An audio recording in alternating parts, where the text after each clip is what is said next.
Wala namang standard sa babaeng gusto ka. Yun ang totoo. Kahit itanong nyo dyan, sa tingin nyo ba, study first ang sagot nyan kung si Jungkook ang manliligaw? Hindi. Tandaan mo, walang standard ang babae pag gusto nila. Pag sinabihan kang standard, ay pag sinabihan kang study first, rumarason lang yun, di ka lang ng tipo.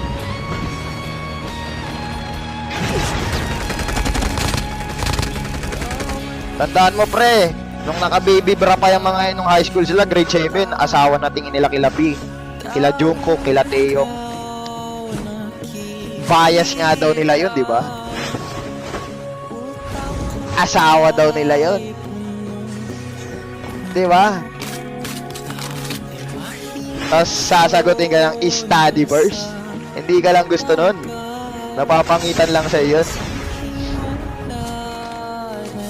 At least pag nireel to kayo ng study first, aalagaan nyo na sarili nyo.